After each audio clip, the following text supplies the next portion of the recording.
Distribuição Europa Filmes do Brasil. Versão brasileira Lip Sync, São Paulo. História das religiões.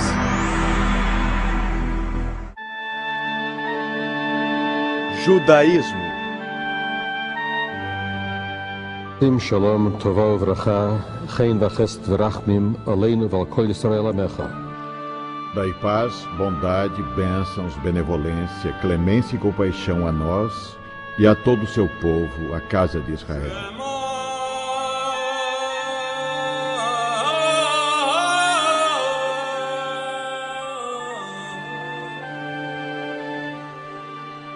Quando falamos de judaísmo e de judeus, primeiro temos um problema de definição. O judaísmo é muito mais abrangente que uma religião. Já se disse que o judaísmo é mais bem descrito como uma civilização. Claro que os judeus têm uma teologia e uma concepção única de Deus, mas este é só o primeiro passo. O judaísmo obriga seus seguidores a um modo de vida, incluindo um código de leis e práticas e um sistema ético.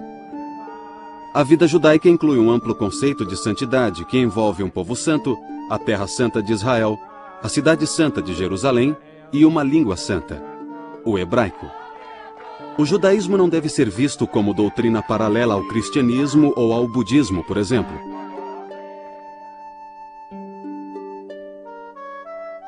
Em grande parte de sua história, o judaísmo foi um sistema amplo de teologia, leis, ética e costumes, tudo para um povo especial, com um idioma especial e uma querida terra natal.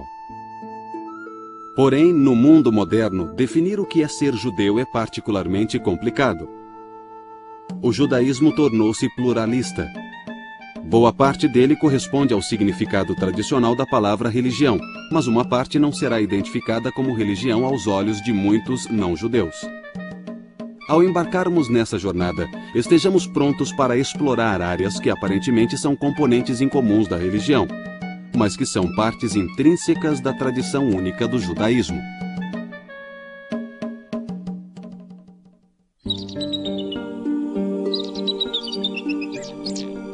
A história judaica começou quando o patriarca Abraão, vivendo num lugar hoje chamado de Iraque, recebeu um chamado divino que está descrito na Bíblia.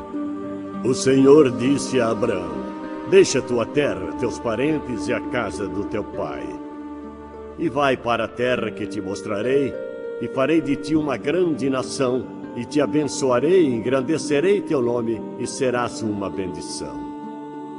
Abraão, pai do povo judeu, teve uma das maiores inspirações humanas.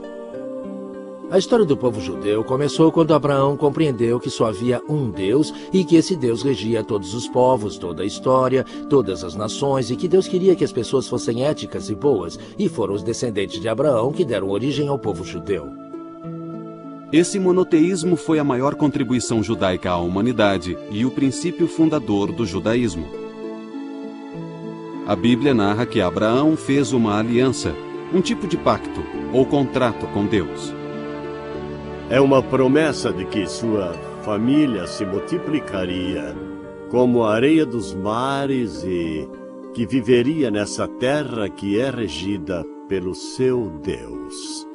Eles seriam uma nação poderosa e sua casa seria a terra de Canaã, mais tarde conhecida como a terra de Israel. Alguns séculos depois dos patriarcas, os israelitas foram escravizados no Egito.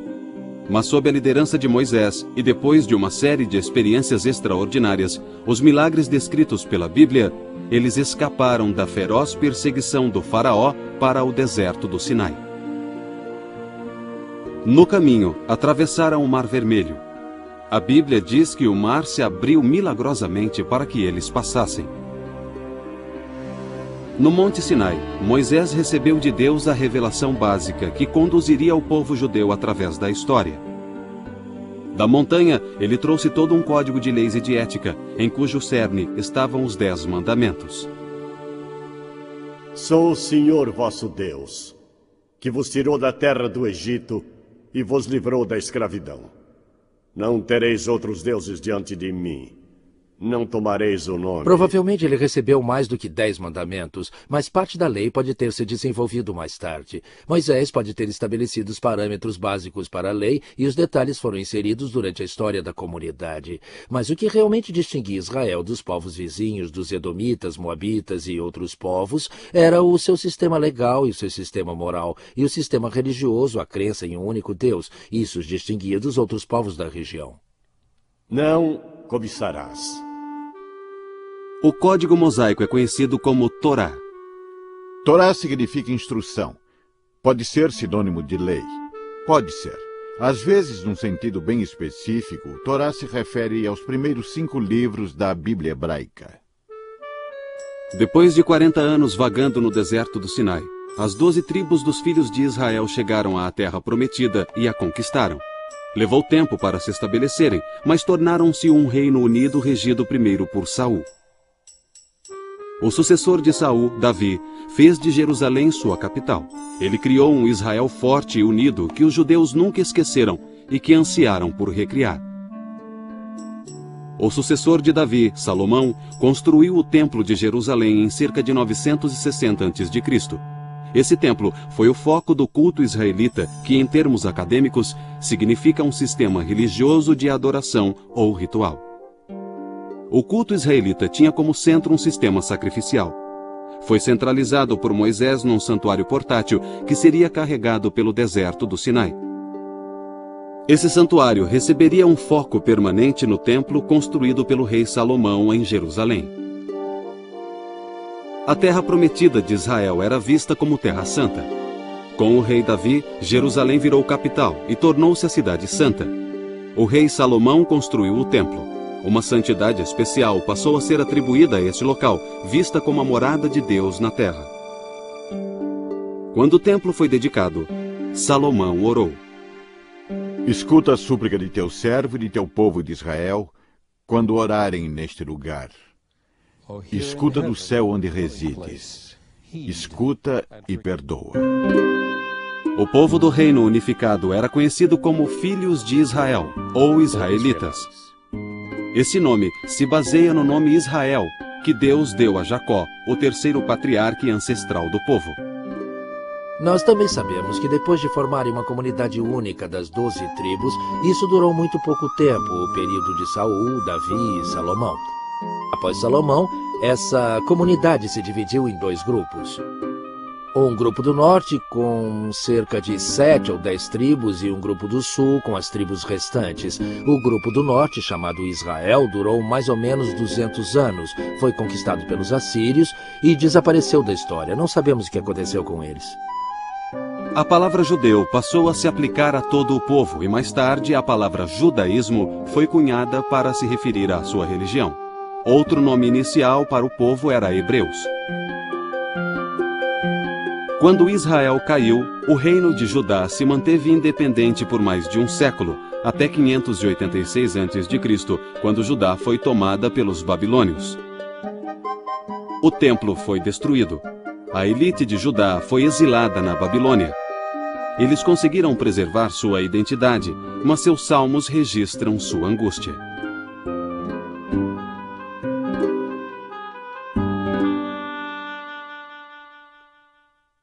Nos canais da Babilônia, sentamos e choramos com saudade de Sião. Nos salgueiros que ali estavam, penduramos nossas harpas. Lá, os que nos exilaram pediam canções. Nossos raptores queriam alegria. Cantai-nos um canto de Sião.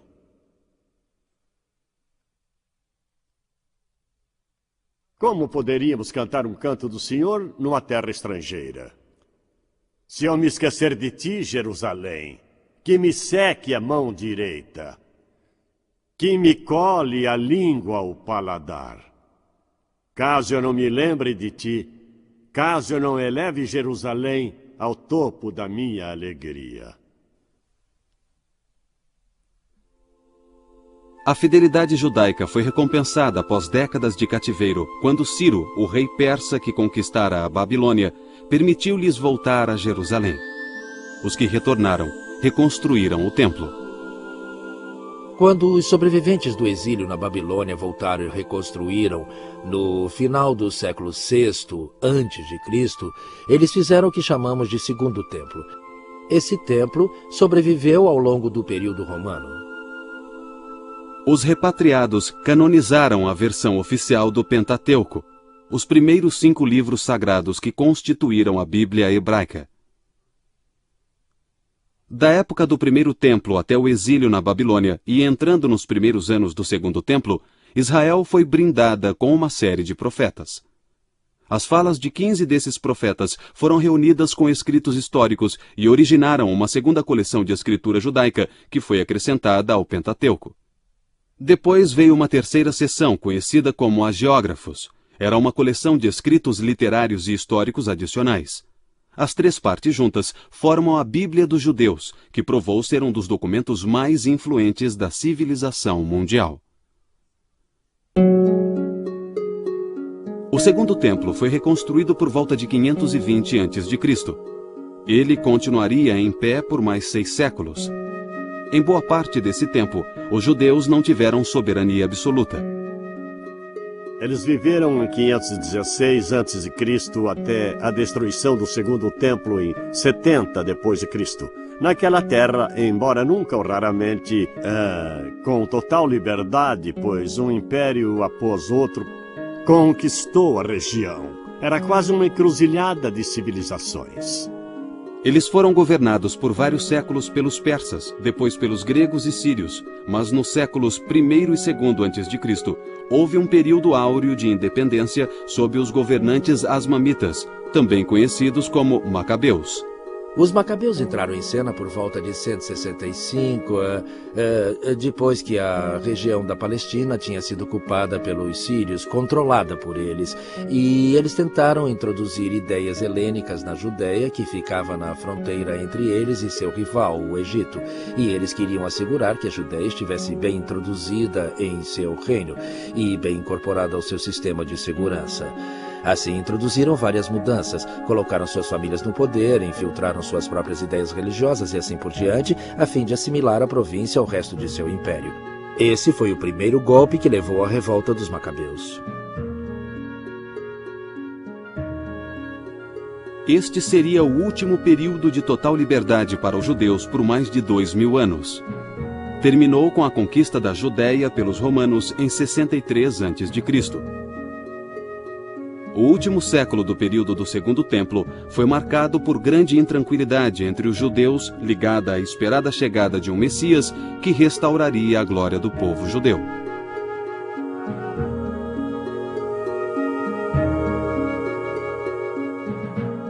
A maior crise do judaísmo deu-se em 70 d.C. Os judeus da Palestina se rebelaram contra o governo romano. Depois de 4 anos de guerras, incluindo o cerco de Jerusalém, a rebelião foi reprimida. Jerusalém e seu templo foram destruídos. Isso marcou o final da independência judaica. Os romanos deportaram levas de judeus de sua terra, dando início ao que os judeus chamaram de seu exílio, que duraria quase 19 séculos.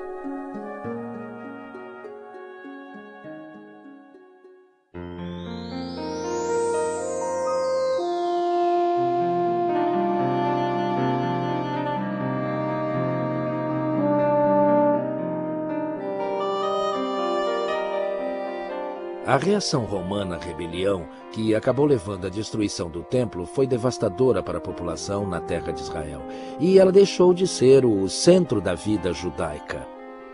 Os centros se moveram de lá e a Judéia estava devastada, desabitada, o templo estava destruído, outras áreas tiveram que apanhar os cacos depois disso. Por exemplo, os judeus que ficaram na Babilônia depois do exílio fundaram uma comunidade judaica babilônica que durou 20 séculos. Os judeus conseguiram manter um sentido de comunidade. Em Sura, em Pumpadita, na Babilônia, em Alexandria, no Egito, em Roma, na Grécia, havia comunidades judaicas que se colocavam à parte da comunidade maior para que pudessem viver segundo suas leis e seguir suas próprias tradições. Em vez do templo, o cerne do judaísmo passou a ser a sinagoga. Durante séculos, os judeus visitaram o Templo de Jerusalém sempre que possível, em uma das festas de peregrinação: Páscoa, Pentecostes e Tabernáculo. Mas isso se tornou cada vez mais difícil com a extensão da diáspora judaica. Era necessário um local para a devoção comunitária. Com isso surgiram as sinagogas. A sinagoga era um conceito revolucionário numa época em que os templos pagãos eram tidos como a moradia física das divindades, em que a veneração se expressava através do sacrifício e em que os santuários só eram acessíveis à casta dos sacerdotes. Além da lei ditada a Moisés no Sinai, Deus teria dado a Moisés outras instruções orais. Elas foram transmitidas oralmente de uma geração a outra e continuamente expandidas, de modo que no século I depois de Cristo, essa tradição oral atingira enormes proporções. Um dos mais antigos escritos rabínicos que temos é a Mishnah. Provavelmente foi editada entre 200 e 250 depois de Cristo. Foi a primeira tentativa de explicar como utilizar a Bíblia, suas leis e regras na vida cotidiana no mundo romano. A compilação seguinte mais importante foi o Talmud. O Talmud ganhou a forma que hoje conhecemos por volta de 550 ou 600 depois de Cristo, cerca de 400 anos depois da Mishnah. É uma série de discussões, casos, precedentes de como interpretar e aplicar o entendimento da Mishnah sobre a lei bíblica a novas situações. O Talmud é uma obra enorme, com cerca de 3 milhões de palavras. É uma biblioteca completa, contendo um código vasto e detalhado que cobre toda a gama da vida civil e religiosa. Também contém assuntos mais leves, incluindo anedotas e lendas. Não parece ter implicações religiosas, mas sim implicações jurídicas. Isso não tem nada a ver com religião. Tem sim, pois significa que as relações entre as pessoas não serão baseadas no poder do mais forte sobre o mais fraco. Ao invés disso, serão baseadas num princípio do que é certo ou errado, conforme enunciado no resto da Bíblia. Tudo englobado de modo geral no não roubarás. Se não é seu, não pegue. Foi através da Torá, do Talmud e do nosso livro de orações que a comunidade judaica, onde quer que tenha existido, conseguiu se manter enquanto comunidade. Nos primeiros séculos depois de Cristo, a dispersão judaica alcançara a Arábia ao sul, a Armênia e a Pérsia ao leste e o Oceano Atlântico a oeste. Os judeus também seguiram no rastro dos exércitos romanos até o norte da Europa, onde formaram novas comunidades. Mas o triunfo do cristianismo foi uma tragédia para os judeus. A ascensão do cristianismo no século IV mudou a situação social e política dos judeus no que restou do Império Romano. Com a queda do Império Romano, a Igreja tornou-se a instituição que sobreviveu e se tornou o governo de facto que substituiu o Império Romano. Os imperadores bizantinos introduziram leis antijudaicas, que foram a base durante séculos de terríveis perseguições. Essas leis visavam isolar e humilhar os judeus e tornar ilegal sua ligação próxima com a sociedade cristã. Com o passar dos séculos, a Igreja criou leis cada vez mais duras contra os judeus. Eles eram marcados como párias e sofreram constantes discriminações. Os judeus eram obrigados a usar trajes ou insígnias especiais. Estavam sujeitos a ataques, expulsões e massacres.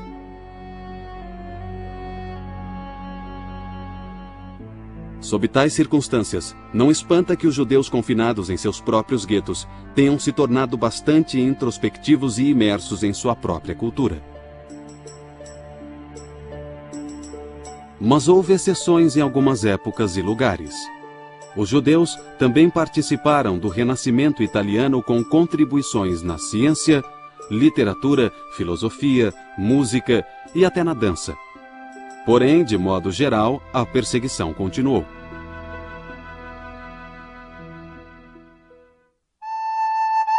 O judaísmo sempre teve um elemento básico de otimismo. Os judeus não acreditaram no pecado original, e depois do exílio tiveram certeza de que Deus traria o seu povo de volta à sua terra a salvo de seus perseguidores. O profeta Jeremias previra esse resultado. Eu mesmo reunirei o meu rebanho disperso em todas as terras para onde os levaram, e os trarei de volta ao aprisco, e eles darão frutos e se multiplicarão. Por todo esse tempo, o grande ideal da sociedade judaica foi o estudo e o homem culto. O erudito e rabino era o modelo. Os judeus introduziram uma educação universal nos dias do templo e sempre fizeram seus filhos estudarem, geralmente nas escolas talmúdicas, que floresceram em muitas comunidades. Os adultos também se debruçavam diariamente sobre o Talmud. Algumas vezes, esse estudo intensivo provocou uma reação negativa. Por exemplo, no século XVIII, um movimento pietista, o Hassidismo, rejeitou o fator intelectual da vida religiosa em favor de uma abordagem mais emocional.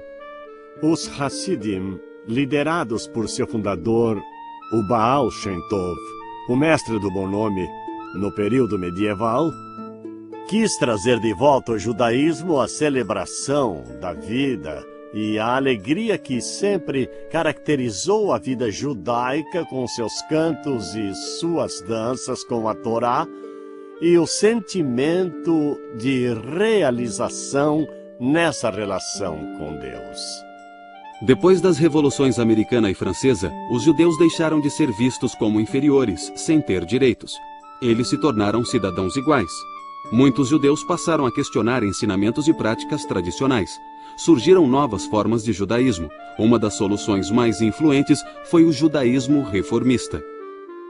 A reforma se deu no início do século XIX e, sob o impacto da interpretação bíblica moderna, determinou que eles não mais acreditassem que Deus dera a Torá completa e acabada no Sinai, mas que ela fora escrita por muitos homens ao longo dos séculos. Portanto, ela não foi dada por Deus, mas inspirada por ele. O judaísmo rabínico tradicional passou a ser chamado de ortodoxo para distingui-lo do judaísmo reformista. Embora os judeus sempre soubessem no que acreditavam, eles levaram milhares de anos para organizar sua teologia e credo de modo sistemático. Ao contrário do cristianismo, o judaísmo nunca teve um dogma oficial estipulado pelas autoridades. É verdade que a Bíblia está cheia de enunciados fundamentais do credo judaico, mas eles estão dispersos. A frase mais crucial aparece no Deuteronômio. Shema Yisrael, Hashem Elokeinu, Hashem Echad. Escuta, ó Israel, o Senhor nosso Deus. O Senhor é um só. Essa frase afirma o monoteísmo e também a submissão do povo a um só Deus.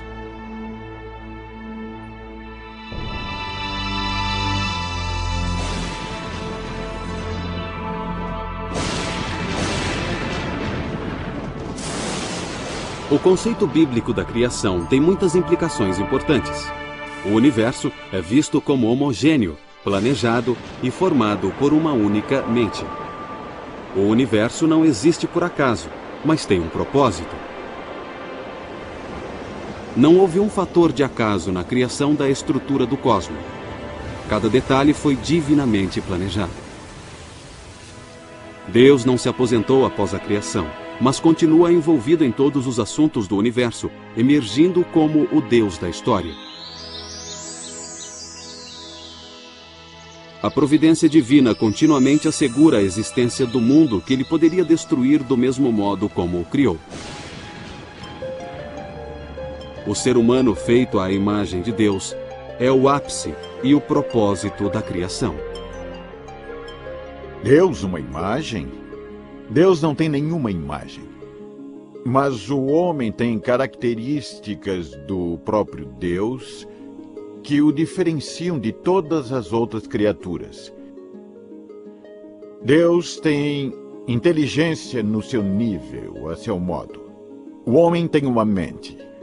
Mesmo que outros seres tenham algum tipo de inteligência, nenhum seria capaz de desvendar a teoria da relatividade. O homem é a inteligência. Talvez ainda mais importante que isso, e eu digo talvez, o homem pode fazer uma escolha moral. Eu decido se vou roubar ou não vou, se vou humilhar ou não vou humilhar outra pessoa. É pecado humilhar alguém. Eu decido isso. É a minha escolha moral. Nenhum instinto me obriga a agir de modo certo ou errado. Não há poder no céu ou na terra que force o homem a pecar ou a praticar o bem. É uma decisão do homem. Ninguém obriga Deus, ninguém obriga o homem. Por isso somos feitos à imagem dele. Esta é a essência do judaísmo.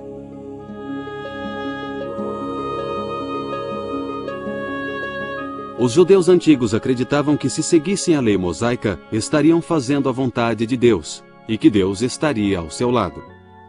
Na tradição judaica, os homens iam à sinagoga 3 vezes ao dia para orar e para manter um sentido de comunidade. Os rabinos exigiam um limite, um número mínimo de 10 homens reunidos para a prece, a fim de terem uma experiência completa. Isto era muito importante, que eles dependessem uns dos outros para manter essa relação de veneração com Deus. O nosso livro de orações foi composto há cerca de 25 séculos. Eles examinaram a Bíblia e encontraram expressões que são adequadas à oração. Em um lugar diz, cura-me, Senhor, e eu serei curado. Bom, aí está, é uma prece maravilhosa. Eles fizeram uma única modificação. Não cura-me, mas cura-nos. Não eu serei curado, mas nós seremos curados.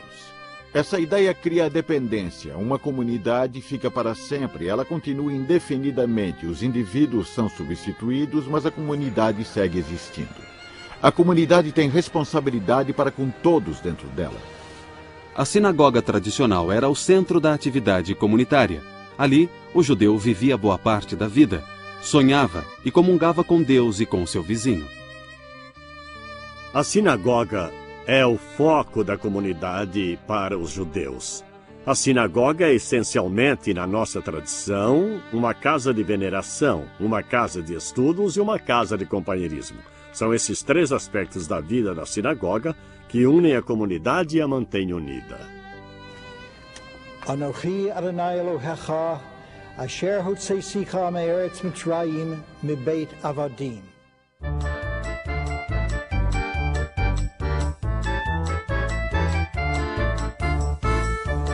A vida judaica sempre girou em torno de 2 centros, a sinagoga e a casa. A casa é de fato o santuário de Israel, e mesmo depois da destruição do templo com o surgimento das sinagogas, ainda era em casa que se observava o sabá, os feriados, e havia a riqueza da tradição que fazia a família seguir aquilo que era sagrado e precioso em suas vidas. Diretrizes para a relação entre pais e filhos são bem desenvolvidas na literatura judaica. Os filhos são vistos como uma extensão dos pais, e a família ideal é marcada por um amor mútuo e ilimitado e responsabilidades mútuas. Os filhos aprendem a respeitar e honrar os pais. Os filhos também são valorizados na vida judaica, e no passado, aquilo que chamamos de infertilidade era visto como uma maldição terrível. Se a esposa não tivesse filhos depois de 10 anos de casada, a lei e os costumes judaicos permitiam a bigamia a fim de gerar filhos.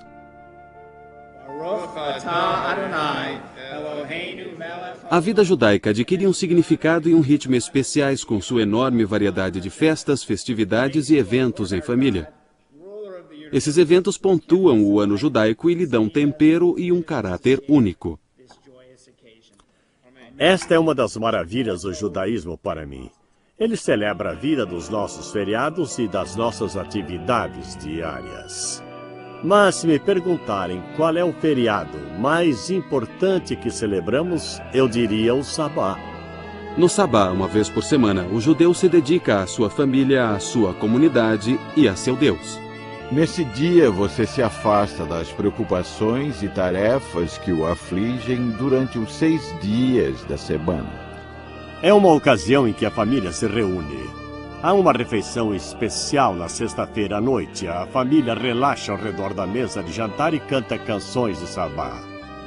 Depois vai à sinagoga ou ao templo para o serviço religioso com a comunidade. Mas o sabá também é um período para estudar.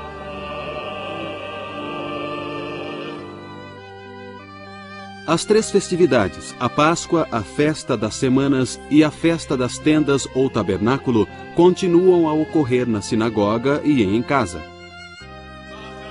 Estas seguem sendo ocasiões alegres. A primeira dessas 3 festas é a festividade pascal da primavera. Em tempos antigos, a Páscoa marcava o início da colheita da cevada. Também era o aniversário do êxodo do Egito.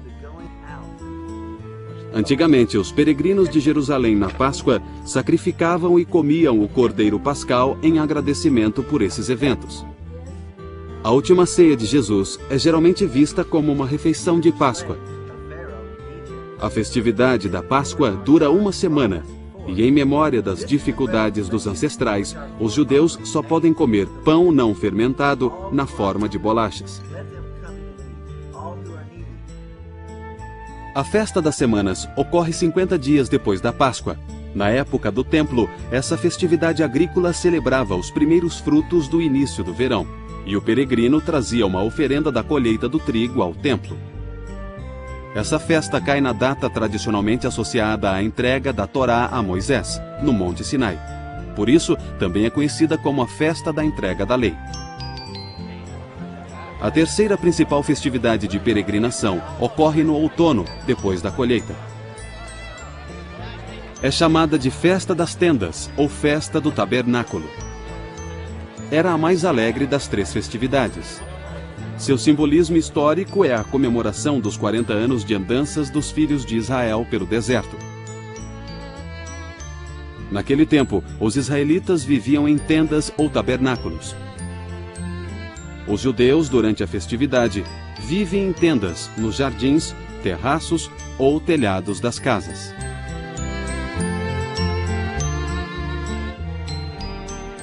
Elas são experiências muito alegres. Também existem ocasiões solenes na vida judaica.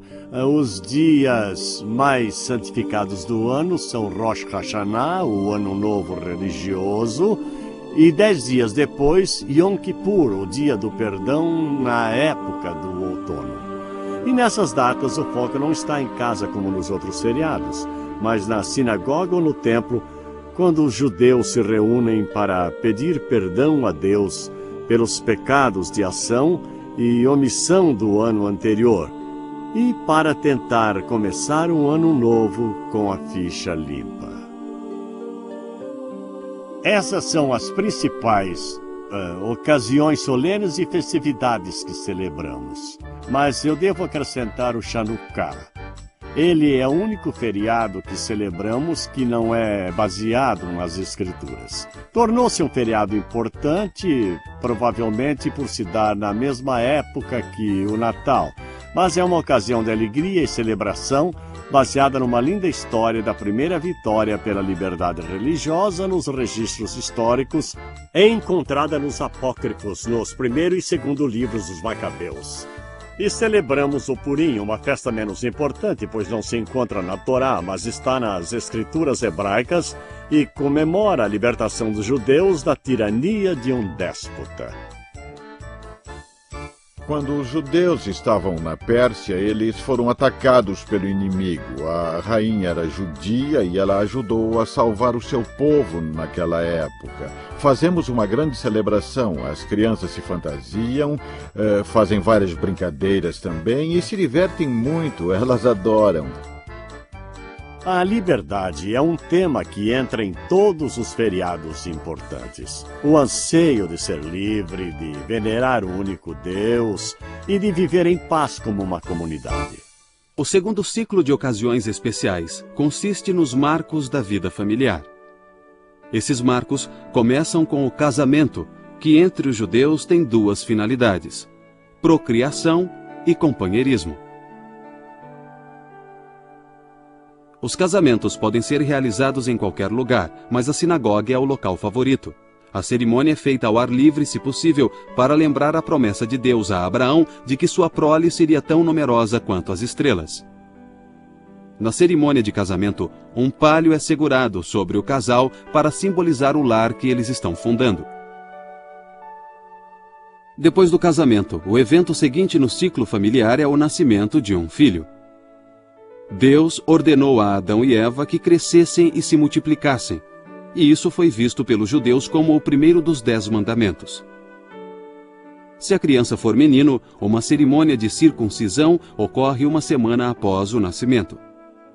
Os jovens casais judeus de hoje costumam dar uma festa de entrega do nome também para as filhas. Baruch atah Adonai Eloheinu melech haolam asher kiddushanu. Aos 13 anos de idade, um menino judeu é visto como um adulto e se torna responsável por seus atos e observância religiosa. Somente após a Idade Média, esta se tornou uma cerimônia especial. Mas, atualmente, o Bar Mitzvah se tornou um evento essencial no ciclo de vida judaico. No século XX, uma cerimônia paralela foi introduzida para as meninas, aos 12 anos, o Bat Mitzvah.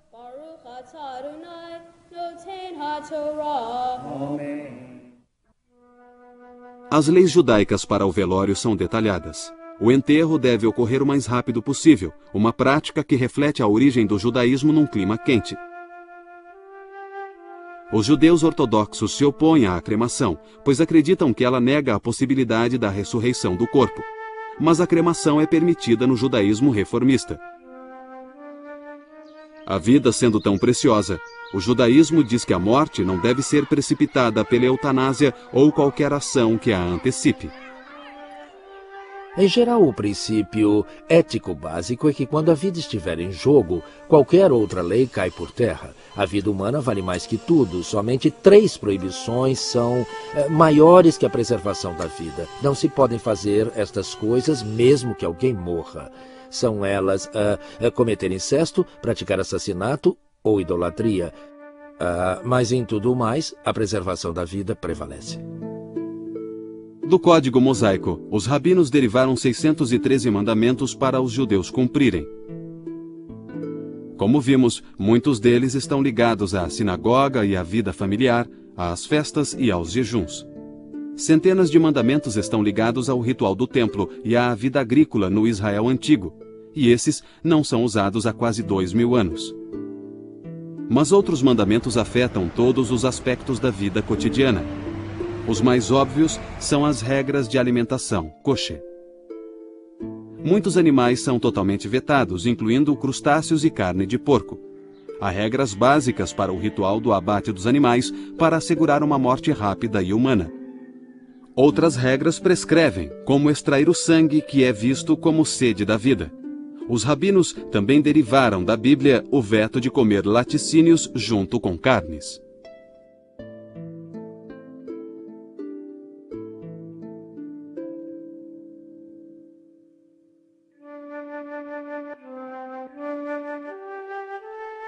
O vínculo com a Terra Santa é um fator vital do judaísmo. Foi estabelecido no início no pacto entre Deus e Abraão. A qualidade religiosa da vida na terra de Israel era vista como superior à de outros lugares. Não só um maior número de mandamentos podia ser cumprido em Israel, e sobretudo em Jerusalém, mas o judeu também se sentia mais perto da presença de Deus. Jerusalém representava o local onde se podia sentir a presença divina. Você podia, entre aspas, ver Deus. Você podia senti-lo ali mais do que em qualquer outro lugar. Ele representava, num sentido, a história judaica. O rei Davi, o rei Salomão, um tempo maravilhoso. Jerusalém sempre foi considerada o centro espiritual e simbólico do povo judeu. Nós saímos de Jerusalém, nós voltaremos para Jerusalém, voltaremos para lá. Certamente o Estado de Israel é uma preocupação primordial dos judeus em todo o mundo. Começando no final do século XIX, quando os judeus foram expulsos da Rússia, da Polônia, da maior parte do leste europeu. A migração de volta à Terra Santa começou de novo com toda a força. E aí veio Hitler e a tragédia do Holocausto.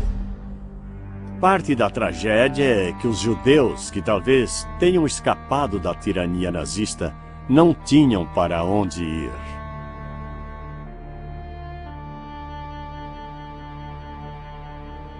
Bom, na minha opinião, à medida que o Ocidente moderno tomava forma com o Renascimento que veio depois, o problema da comunidade judaica, do que fazer com os judeus, começou a penetrar na civilização e cultura ocidentais, e isso continuou a ser um problema até o século XX. Os Estados Unidos hoje, por exemplo, em algumas regiões os judeus eram interditados até poucos anos. Pela mesma razão que os alemães nazistas mataram 6 milhões de judeus, pela única razão de serem judeus. Éramos odiados na Rússia só por sermos uma minoria e por sermos judeus. Em 1918, houve pogroms de judeus. Bandos invadiram nossa cidade e mataram, num só dia, mais de 500 pessoas. Buscavam, sobretudo, os homens. Isso foi em 1918, eu já tinha 13 anos. Ainda me lembro dessas atrocidades. Os homens jaziam nas ruas e 2 dias depois nos deram permissão para finalmente enterrá-los adequadamente. O Holocausto foi pior que qualquer outra perseguição já existente, mas teve continuidade com a ideia da segregação, dos guetos, o uso de insígnias especiais para identificar os judeus, restrições à atividade econômica. Nada disso foi original. Tudo isso teve raízes muito cedo no Ocidente. O problema dos judeus estava imbuído no Ocidente e continuou a modelar os eventos por centenas de anos até o nosso século. As igrejas ocidentais se horrorizaram ao perceber que o antissemitismo tradicional entre os cristãos e os estereótipos antissemitas criados ao longo dos anos contribuíram para uma atmosfera em que um holocausto era possível. As igrejas cristãs condenaram todas as formas de antissemitismo e logo se desenvolveu um diálogo entre judeus e cristãos. No século passado, o conceito do retorno a Sião foi transformado pelo movimento político sionista e culminou na criação do Estado de Israel em 1948. É histórico. Nós não tínhamos um país até 1948. Em 1948, finalmente recuperamos o nosso país.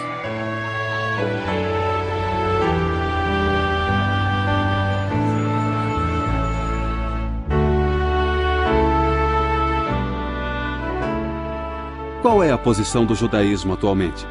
Bem, é intensamente pluralista. Hoje, há cerca de 12 milhões de judeus no mundo, cerca de 6 milhões nos Estados Unidos e 4 milhões em Israel. Estas duas comunidades são os polos gêmeos em volta dos quais giram a vida e a cultura religiosa judaica.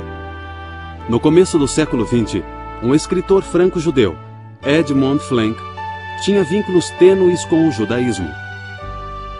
Então, sob o impacto do antissemitismo francês, ele se tornou um judeu comprometido. Ele escreveu um credo que expressa lindamente a visão judaica moderna. Sou um judeu, pois tendo nascido do povo judeu e o recuperado, meu desejo é que vivam depois de mim, mais vivos do que em mim.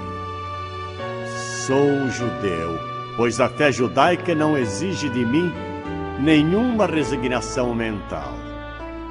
Sou um judeu, pois a fé judaica exige de mim toda a devoção do meu coração. Sou um judeu, pois em todo lugar onde o sofrimento chora, o judeu chora.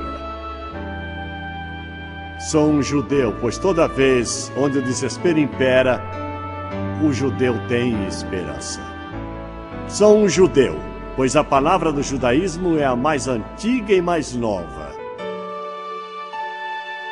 Sou um judeu, pois a promessa do judaísmo é uma promessa universal. Sou um judeu, pois para os judeus o mundo ainda não está terminado. Os homens o estão terminando. Sou um judeu, pois para os judeus o homem não é criado, os homens o estão criando. Sou um judeu, pois acima das nações e de Israel, o judeu coloca o homem em sua unidade. Sou um judeu, pois acima do homem, imagem da unidade divina, o judaísmo coloca a unidade divina e sua divindade.